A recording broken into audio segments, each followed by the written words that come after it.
Once you've acquired the data, the next step is to identify the key features. Key features are the individual elements of the presentation which are likely to help differentiate one diagnosis from another. For example, in a patient with episodic chest pain, whether or not the pain comes on with exercise will help to determine the likelihood it is from cardiac ischemia. Therefore, this is a key feature. In contrast, the severity of chest pain on a 1 to 10 scale is surprisingly non-predictive of the eventual diagnosis, and thus I would generally not consider its severity to be a key feature. Key features include both positive and negative findings. They may be from history, exam, labs, other tests, or chart review. The third step is to create a problem representation. This should use semantic qualifiers and should synthesize related findings into clinical syndromes. Some of these terms may be unfamiliar to you, so let me explain. What do I mean by the term problem representation?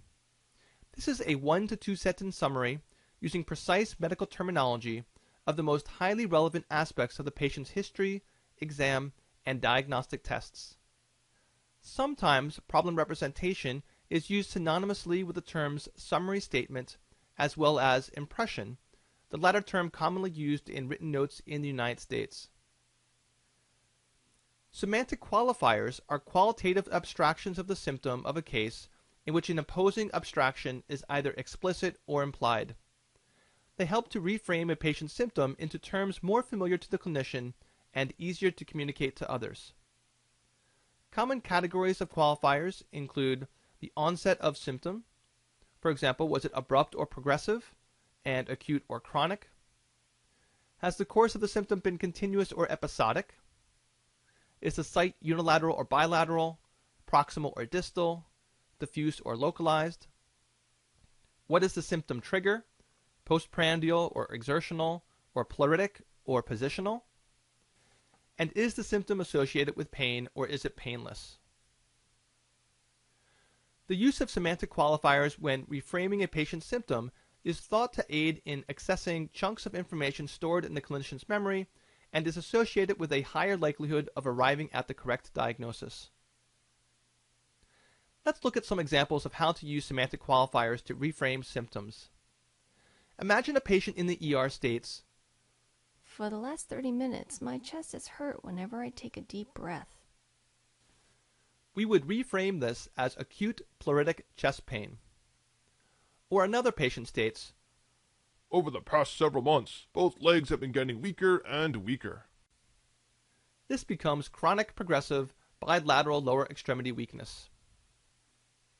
A word of caution here. Some information is lost when the patient's presentation is translated into semantic qualifiers, which can set one up for bias if the original history is never revisited.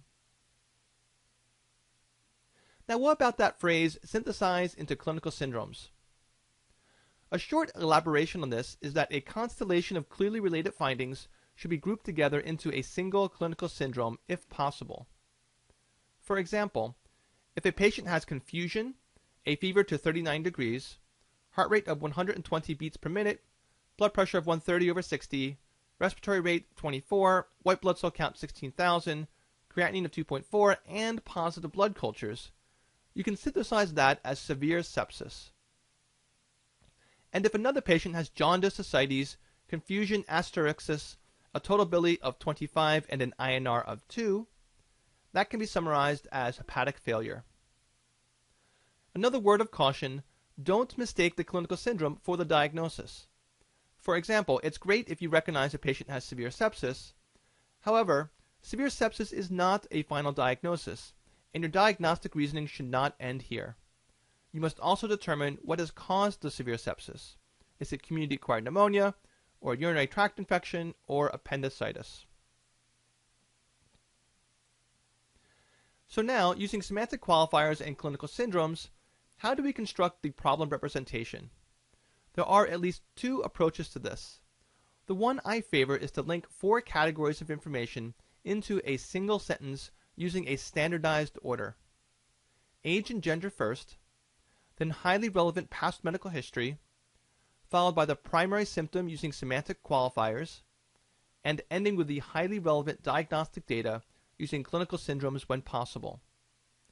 For example, a 60-year-old woman with a history of poorly controlled diabetes presents with chronic progressive exertional dyspnea, with exam and chest x-ray findings of volume overload, and with unremarkable routine labs and EKG.